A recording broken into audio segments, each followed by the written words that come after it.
How different the return journey between New York and Newtown. 26 hours, as before, and yet to Joe, it felt as if it had passed far quicker than when they had traveled to the city. They both had work the next day, which accounted for some time thinking. The roads were pretty clear and they had made a prompt departure from the apartment, Chandler saying his goodbyes even when some of Jack's guests had still been asleep. Other things were causing her to spend time thinking too, as the music in the car made her zone out and look at the scenery as they passed through New York, Pennsylvania, Wyoming, the events that had happened, events that were dwelling just below her subconscious, which she using a lot of energy to keep out of the present, as they discussed matter-of-fact things like whether there would be hold-ups in the Lincoln Tunnel, there wasn't, or if the roads in upstate New York would be empty this time of day on New Year's, they were. Whether she was cold, or hot, whether she wanted the music on, or not. Chandler looked tired. He had gone to bed very early that morning and only had a few hours sleep, she knew. And, while they had departed late morning, it was still a long journey, despite the roads being very straight once they had got out of New York State area, though of course, to Joanna's mind, the upper speed limit of 50 miles per hour was wasted on roads that the Romans would have been proud to have called their own. Their departure had been straightforward, and dictated by circumstance. She had woken up to a smell of coffee and bacon and had been offered both by a smiling Joey, who had wondered whether she had had a little bit too much to drink last night, as she reminded him that she didn't as she got up, not from a rickety single bed in a damp room in the YMCA but instead the apartment of Chandler's son. She was then introduced to the other people at the party, Jack's twin Erica, their cousin Emma, Emma's parents, Rachel and Ross, who she remembered being at the apartment when she left from it, when Chandler's friends were discussing her business very loudly with the door open. As she was about to pick up her bags, a woman who she remembered to be the one who had brought her in forcefully to the New Year's party and turned out to be Monica beamed at her, wishing her all the best for the future while Chandler was promising his son that he would be there on Jack's opening night on Broadway. And now, as they had now reached Fargo, the easternmost city in North Dakota, she hoped that Chandler's ex-wife, clearly very happy to be engaged again, had not meant what Joe thought she meant. But she had a feeling that Monica probably did. Which is why she and Chandler needed to talk, properly, before they got anywhere near Marshall, which would be their next turning.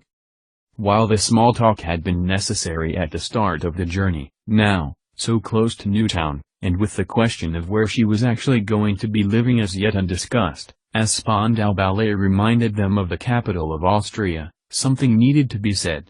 But it was clear she was not as courageous as she had thought. Just after Pittsburgh, Chandler had stopped for a few hours shut-eye, pulling the seat back and closing his eyes, having pulled off at a gas station and motel complex.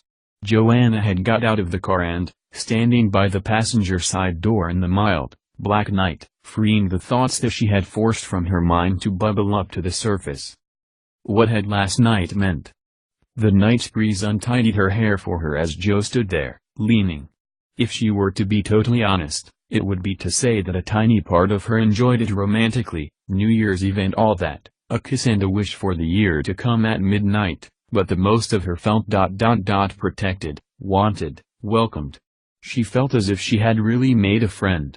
And at that moment, at the end of her thought process, she looked back to her sleeping friend and knew she had to discuss this with him before they got back to Newtown because, the second part of it was that they had both agreed she would move into the apartment and, if she did that, she did not want any complications. These thoughts were in her mind as they crossed the state line that Chandler had glanced over to Joe, turning off the radio as he pulled over into a petrol station. "Do you need anything?" he asked, turning his head towards her. When Joe had said no, he replied, "Okay, well neither do I. Except, that I really feel that there is some things we need to talk about." Joanna had turned her head to look at Chandler, whose smile was reassuring. Yes. They did need to talk, and it was important, she agreed, silently. "We'll be in Marshall in a couple of hours," Chandler explained. "And Newtown is beyond that. You suggested that you move in." Joanna looked back at Chandler, thinking that it was a good move to begin the talk pragmatically. It was something she always did when there was something she needed to say but didn't know how to go about it. "Listen, Chandler. Can I first say how grateful I am that you gave me your ticket with Joey? You were a very good friend, and I was able to surprise James and Timothy, and show my family I was well. And my mum was right, New York is the most beautiful city in the world." And, so, Chandler leaned forward a little. "And it has been wonderful," she continued, breaking him off, smiling again. "Although your friend's phoning up the hospital where my husband is being cared for was a big shock, I can tell you. But I came back because I realized that a friend who had done all that for me would not be concerned with the circumstances of my husband's care at the end of his life, or the potential end of anything anyone can do for him at any rate, and so—" Joanna broke off, realizing she was gabbling away, and looked out of the window for something to look at which would calm her down, before she said anything stupid. "I did suggest I move in," she said at length, to the window, "but I would be very grateful if you could drive me back to Marshall."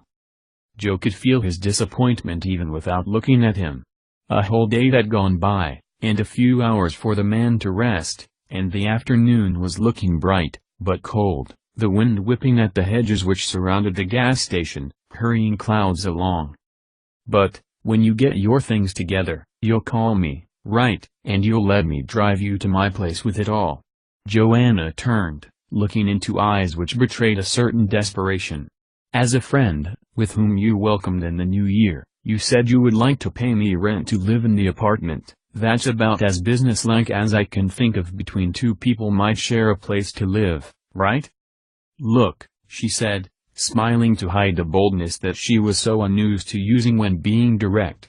"About last night. I was so pleased to see you," he justified, leaning one arm against the back of his car's chair. "And it was New Year's, and you have to kiss the first person you see on New Year's. I kissed Joey once, and I am sorry that your family is so far away." And, he frowned, "New Year's wish?" "Yes," she replied. "I heard the TV playing Rabbi Burns." "Rabbi Burns? Auld Lang Syne? I thought everyone knew about making a wish at midnight. For the new year to come?" Chandler shook his head. "First footing?" she asked. "With the coal?" "Too late for that, we've already gone through Pennsylvania," he replied. "But, I tell you something, if it's fossil fuels you want, I can get you all you need when we get to work tomorrow." He grinned, and Joe laughed, appreciating the joke. "I'm sorry about your husband, for what it's worth. Your marriage." "Chandler, look," Joe said, smiling. "I am sorry about yours, too. I could tell there was a lot of history between you. And whatever arrangement you've made with her for the upkeeping of your children has kept you away from them all. I can understand you split up when you didn't see each other anymore." But this time it was Chandler who looked away, turning to the driver's side window. "I haven't been entirely honest with you, Joanna Lucas. I let her down, me, Chandler Bing, who promised in front of everybody never to hurt her." He pinched his eyes with his fingers for a second. "I loved her so much, I still love her, you know?" Joe put her hand soothingly on his shoulder. "And I drank not much at first but then, you know, each night, after work looking back, it just grew and grew out of hand, and then, I was hit by a bus." Joe put her hands to her mouth and gasped, but before being about to ask about that, Chandler continued, "Not much, but a broken ankle. I got addicted to painkillers. I wasn't there when she needed me. When her business failed, I was in California, making money with Microsoft." The silence which followed enveloped both people and the Ford, on its way to Newtown, North Dakota, driving into their own thoughts. "People make mistakes," said Joe at length, quietly, still rubbing his shoulder like she used to do with Timothy when he had one of his meltdowns over something seemingly innocuous. "And anyone who has eyes can see how much she still loves you." "She's engaged to be married," Chandler replied, emphatically, to the glass in the window. "Huh? And you think you are the first person to run in at the last minute to stop a wedding? Have you told her you love her, Chandler?" Chandler nodded. But it was just in the past tense, you know, and in the future tense, such as, what might have been, as I still love you. Then, it's not over, Joe concluded, soothingly. It's over. He turned from the window, his face pinker and rather more angst-ridden than before, from the effort, it seemed, of making sure that he didn't cry. That guy, Richard, he continued, as Joanna nodded, empathetically, even the night before I proposed he told her he had never stopped loving her. But, didn't she choose you? She chose me. She lit a ton of candles and proposed to me, or tried to, he recalled, wiping at his face the tears he had been trying to dam. And so I helped, and we kinda proposed together. But then I messed up. She had gone away after she lost her businesses. She sent me divorce papers. Sometimes divorce papers are a desperate sign of loss. Maybe if you had called her and asked her for another chance? Then? Chandler laughed through his stares at what, to him, was a ridiculous scenario. No. I hadn't even admitted to myself I had a problem, let alone checked into rehab. No. I couldn't have, he concluded, using his sleeve as a tissue. It's long past. And, he looked over to Joe, pointedly, complicated. Yes, thought Joe. Complicated. But at least it would be less complicated at the beginning of February. Whatever was causing them to want to be in each other's company, lust it was not, attraction? Well, only on a meeting of minds level. When she left to go home he would just be someone she worked with. Can I ask? Began Chandler, changing the subject. Your husband. Now, it was Joe's turn to well up, her emotion, unbidden, wreaking havoc on her auto-responses. He is still my husband, she stated, till death do we part. She felt a slight trickle of a tear by her eye, but did not care. I loved him, Chandler, she said, tears stinging in her eyes as she forced herself not to cry. I love him. All I have left to honor him with is my living the best life I can for our boys and myself, so that if he were ever to wake up, he would tell me I've done the right thing, rather than being angry for sending him out. Hey, Chandler said, as tears really came this time, and leaned over for a hug, and she felt herself go limp in his embrace. What a pair we are, eh? She nodded into his chest through a haze of emotion before pulling away after an appropriate moment of time. Thank you, for the kiss at New Year, she said, taking his hands. I was glad to see the New Year in with you, Chandler Bing.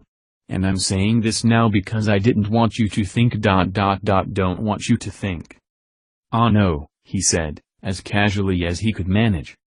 It was New Year, and now we are just Chandler Bing, software manager, and Joanna Lucas deputy engineering project manager, work colleagues, friends. Joe nodded, relieved that she had managed to get through that without any unnecessary awkwardness. But oh, she thought to herself, as she thought about her own situation and compared it to his. And Ross and Jack's apologies were sincere enough? Joe nodded. It was nothing, not compared to the sometimes living hell she was in, although that had ebbed a lot since Mark's accident, 5 years before. Chandler could do something about that, if he wanted to. Monica was still alive and walking and talking. Perhaps, if he thought about it, if he believed it could work, he might be brave enough to forgive himself. At least she was around to accept the apology, or not, compared to her own situation, that might be rather liberating, compared to not ever being able to apologize, or have a chance to be redeemed for her mistake.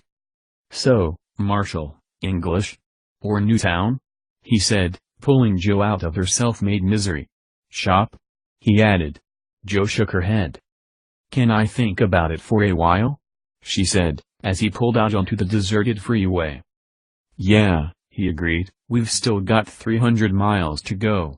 But, if we get to see the gas flare-offs we know your time's up and we'll be in Marshall.